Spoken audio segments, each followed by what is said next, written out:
menjelaskan materi kuliah kita tentang strategi cost reduction. Nah, sebelum kita mulai, jangan lupa ya, Anda tekan subscribe, Anda berikan like, ya, share, serta komen. Oke guys. Baik, pada saat ini kita akan membahas strategi cost reduction. Ya, ini pertemuan ke-8 setelah kita ujian tengah semester. Nah, saya mengharapkan ada 5 siswa betul-betul memperhatikan penjelasan ini mulai dari awal hingga akhir. Dan di selama sesi penjelasan, mohon Anda perhatikan tugas yang akan Anda kerjakan, ya, dan tempo upload terakhir di classroom kita. Baik, saya mulai. Nah, di sini katakan penetapan harga barang dan jasa merupakan suatu strategi yang kunci dalam berbagai perusahaan sebagai konsentrasi dari deregulasinya. Oke. Nah, persaingan global yang kian sengit, ya, rendahnya pertumbuhan di banyak pasar dan peluang bagi perusahaan akan, ya, memantapkan posisi di pasar. Nah, kemudian strategi menarik perhatian pelanggan, menerapkan strategi penetapan harga yang sederhana yang dapat kasar, artinya bahwasanya perusahaan berupaya, ya, bersaing dalam harga, di mana harga yang dihasilkan atau yang harga produk yang dihasilkan itu kalau bisa lebih murah dibanding pesaing kita, ya, dengan kualitas yang sama. Nah, itu yang strategi yang akan dilakukan oleh perusahaan. Kemudian menggunakan kebijakan-kebijakan penetapan harga yang diberlakukan menurut biaya jasa yang diberikan. Kemudian fakta tentang pengurangan biaya. Yang pertama, strategi cost reduction mencakup mengurangi tempat atau ruang. Ya. Yang kedua, strategi cost reduction akan efektif jika difokuskan pada tahap perencanaan. Jadi sebelum dimulai proses produksi sudah harus ada dulu strategi. Ya, bagaimana strategi untuk mengurangi biaya produksinya, ya, itu yang dilakukan. Kalau sudah dilaksanakan produksi baru dibuat strategi, maka tidak akan efektif. Jadi ini dia perencanaan yang dilakukan, ya, sebelum dilakukan. Kemudian strategi cost reduction menjadikan pengurangan biaya kegiatan strategi, ya, untuk menetapkan perusahaan pada posisi yang kompetitif. Kemudian pencatatan biaya yang telah terjadi tidak dapat mempengaruhi perilaku manajemen, ya, dan seterusnya. Silakan Anda baca. Kemudian pengurangan biaya dalam manajemen tradisional, pendekatan teknologi, lean and mean program, kemudian pemindahan pabrik ke lokasi yang upahnya, ya, dengan upah yang rendah, merger dan diversifikasi. Kemudian strategi cost reduction, ya, berdasarkan pengembangan improvement. Nah, di sini quality, ada dependability, kemudian speed, ya. Kemudian faktor penyebab kegagalan, yang pertama tidak ada tujuan yang jelas. Nah, jika suatu perusahaan tidak memiliki tujuan goal yang jelas, maka apa yang mau dikerjakan pasti tidak akan berhasil. Sama seperti diri kita sendiri, guys. Nah, kalau kita tidak memiliki cita-cita, kita tidak memiliki tujuan kenapa kita harus kuliah, maka proses perkuliahan kita tidak akan berjalan dengan baik. Tetapi jika kita memiliki goal, tujuan bahwasanya kalau kita sudah selesai kuliah maka saya ingin menjadi A, maka kita akan berupaya untuk mencapai tujuan kita tersebut. Nah, itu dia, ya. Kemudian berorientasi jangka pendek. Nah, segala sesuatu jika perusahaan berorientasi jangka pendek, tentu perusahaan tersebut tidak akan ya, lama, ya. Biasanya segala sesuatu yang berorientasi jangka pendek pasti itu akan cepat hancur, ya, tidak bertahan lama. Makanya berdasarkan strategi pengurangan biaya itu harus bisa, ya, memiliki orientasi jangka panjang, bukan jangka pendek. Kemudian bersifat reaktif, ya, kebalikan dari aktif. Kemudian tidak tersedia informasi tentang penyebab terjadinya biaya. Cara melaksanakan strategi cost reduction, yang pertama bertujuan untuk menempatkan perusahaan pada posisi kompetitif, ya. Kemudian berlingkup luas, ya, system thinking. Kemudian berjangka panjang, ini tadi yang saya katakan, ya. Kemudian bersifat berkelanjutan, ya, kemudian bersifat proaktif, fokus pada rantai mata nilai. Artinya di sini, ya, ada desain, pengembangan, produksi, pemasaran, distribusi, layanan atau purna jual, ya. Oke. Kemudian cara melaksanakan strategi kesuksesan berikutnya berdasarkan mindset yang fokus pada customer dan improvement berkelanjutan. Kemudian karyawan adalah penentu akhir biaya jangka panjang, ya. Keseriusan manajemen puncak merupakan penentu efektivitas program pengurangan biaya. Kemudian total quality management mindset sebagai landasan strategik, ya. Jadi harus ada, ya, kualitas manajemen, ya. Itu yang diutamakan dalam hal pengurangan biaya. Artinya jangan pula kita kurangi biaya, tetapi kualitas daripada produk itu turun. Jadi kita lakukan strategi pengurangan biaya, tetapi kualitasnya tetap kita pertahankan, ya. Nah, berikutnya strategi cost reduction yang banyak ditempuh, pemberdayaan karyawan, kemudian just in time purchasing, ya. Ini terkait ketepatan waktu kita membeli. Sehingga di sini ada pengurangan biaya, ada pengiritan biaya yang kita lakukan kalau kita gunakan ini. Apa itu? Salah satunya adanya biaya penyimpanan. Kalau kita butuh persediaan sekarang, maka sekarang kita beli, maka persediaan itu perlu kita simpan. Sehingga biaya penyimpanan itu akan bisa kita irit, bisa kita minimumkan, ya. Kemudian vendor manage inventory. Nah, vendor manage inventory ini sistem pengadaan barang dengan cara menyerahkan pengelolaan ke pihak ketiga. Artinya begini, bahwasanya untuk contoh saya perusahaan tekstil, tentu bahan bakunya adalah kain. Kain ini sepenuhnya saya serahkan kepada vendor pihak ketiga. Pihak ketiga lah nanti yang mengelola proses distribusinya, menyerahkan ke perusahaan. Sehingga di perusahaan tidak ada lagi biaya penyimpanan. Itu dia guys, ya. Kemudian just in time manufacturing. Nah, kalau tadi just in time purchasing itu untuk pembelian, ini just in time manufacturing. Pada saat kapan itu akan diproduksi, maka pada saat itu juga persediaannya diadakan, ya, atau datang tiba di perusahaan. Kemudian cross functional teamwork, ini kerjasama tim, ya. Tujuan adalah menurunkan waktu layanan bagi customer disertai dengan peningkatan kualitas, ya. Kemudian strategi alliance, kemitraan yang dibangun antara perusahaan dengan mitra bisnis untuk memenuhi kebutuhan tertentu customer. Memenuhi, bukan memuasi, ya. Memuasi ini bisa bahaya ini kalau dari sisi negatifnya, ya guys. Oke, ini memenuhi, bukan memuasi, ya. Kehadiran saya bukan memuasi Anda, tetapi membuat Anda puas dari segi akademik. Baik. Kemudian open book management, ya. Perusahaan dijadikan sebagai organisasi transparan. Kemudian perusahaan dijadikan sebagai organisasi yang orang bisnis.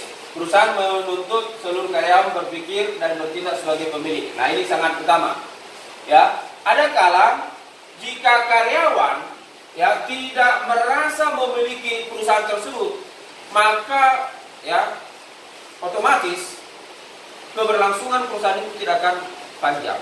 Tetapi jika karyawan, pimpinan merasa memiliki atas perusahaan tersebut, maka perusahaan itu akan berlangsung lama, ya.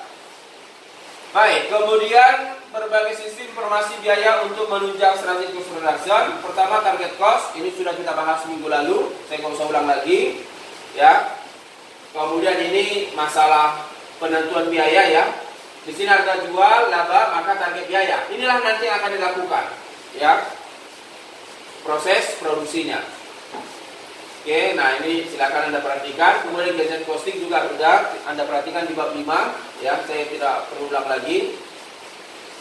Kemudian life cycle product costing, untuk memproduksi produk diperlukan biaya riset dan pengembangan, biaya tes dan pemasaran, biaya perancangan kembali bila mana pasar menghendaki perubahan desain. Oke, nah contohnya di sini. Nah, di sini PT Senam merencanakan akan memasarkan produk baru. Nah, produk baru ini mulai direncanakan, didesain itu pada tahun 2001. Sehingga selama tahun 2001 tidak ada di sini biaya produksi. Karena perusahaan tersebut hanya fokus untuk mendesain, ya, apalah produk yang akan dihasilkan, produk jenis yang bagaimana yang akan diproduksi, disinilah direncanakan. Maka pada tahun 2002 baru melakukan proses produksi, ya. 2003 juga demikian. Inilah perencanaannya. Ini data aktual, ini realisasinya. Direncanakan 250, kenyataannya 240. Biaya produksinya direncanakan 200, kenyataannya 250. Pada tahun 2003 150, kenyataannya 155. Kemudian jumlah produksi tahun 2001 nol karena tidak ada melakukan produksi. Pada tahun 2002 ada 5.900 produk dihasilkan. Kemudian 4.400. Harga jualnya 100, ya, harga yang dianggarkan. Tetapi kenyataannya 150, ya. Diminta buat analisis terhadap penyimpangan biaya dan perhitungan laba selama dalam hidup. Nah, ini dia. Ini anggaran, ini sesungguhnya aktual, ini yang dianggarkan. Yang tadi sudah saya bahas. Untuk 2001 yang ada biaya hanya biaya desain. Anggarannya 250, kenyataan 240, sehingga ada selisih 10.000 favorable, untung. Kemudian 2002 ada produksi dan dukungan logistik. Anggarannya ini kalau di total 340, kenyataannya 375. Berarti lebih besar kenyataan aktual dibanding anggaran, maka dia unfavorable sebesar 65, ya. Kemudian tahun 2003 anggarannya berkisar 440, aktualnya ini berkisar 405, sehingga selisih, ya, selisihnya kita lihat ini dari segi produksi rugi 5.000. Dari segi dukungan logistik, ya, mengalami keuntungan 40. Maka kalau kita total keseluruhan ada 35.000 favorable, ya, itu dia. Nah, kegiatan yang mendukung desain dan dukungan logistik, oke, saya buat laporannya seperti ini, ya. Nah, di sini, keterangan, kemudian tahun 2001, tahun 2002, tahun 2003, dan di sini total, ya, total. Kemudian yang pertama, ya, penjualan.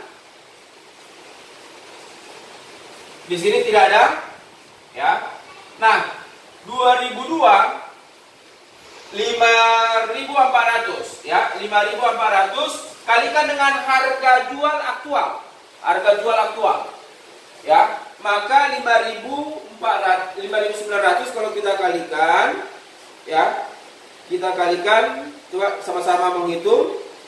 5.900, ya, dikali, ya, dikali daripada 150, ya.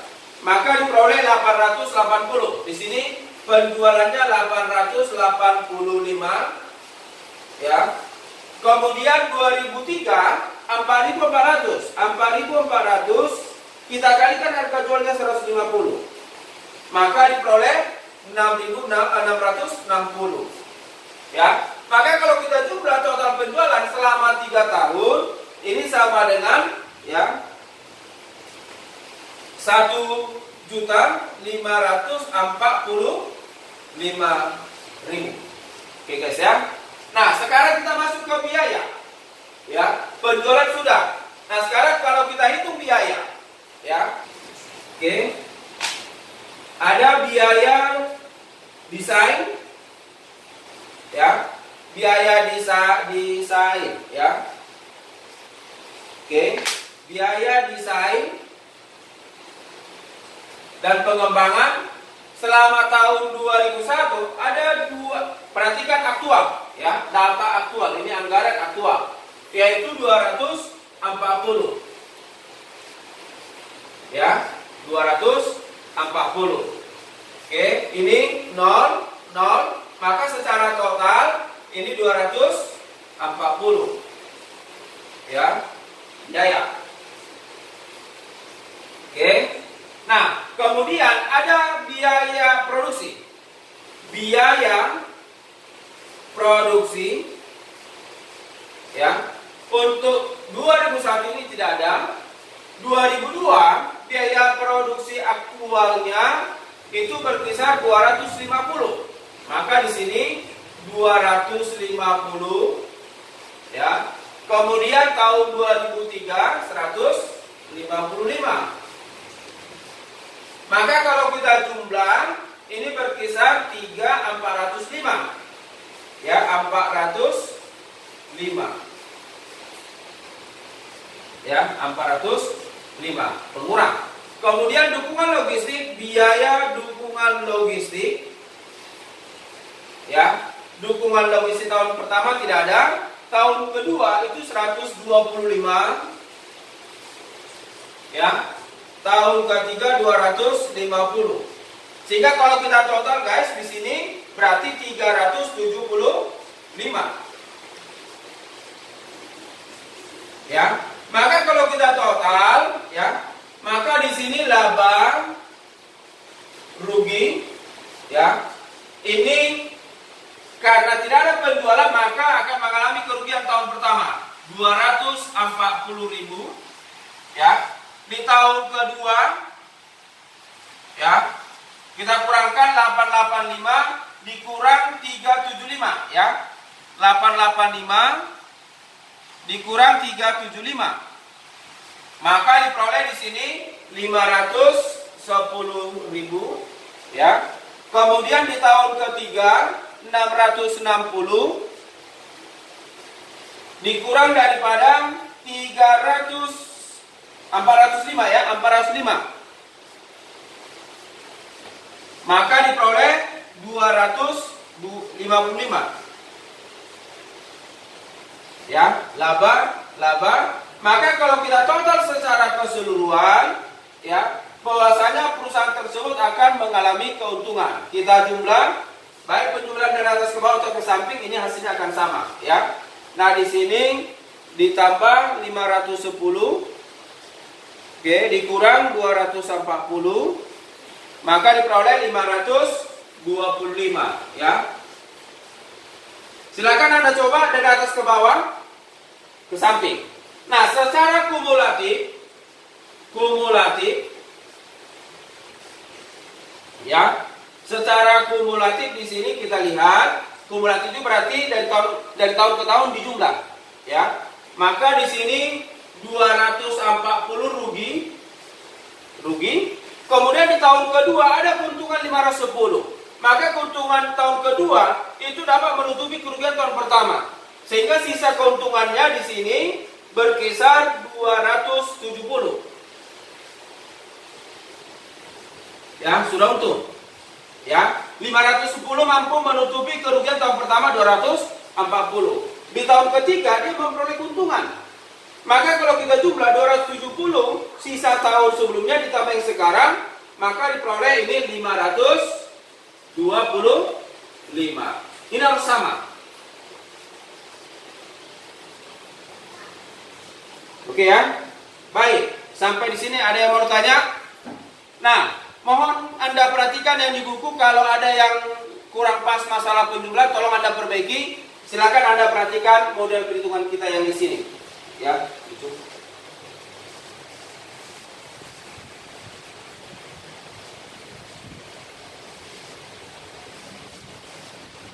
Oke, baik.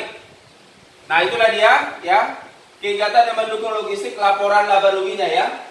Nah, sekarang, oke, berbagai sistem informasi biaya untuk menunjang strategi cost reduction yang berikutnya, quality cost system.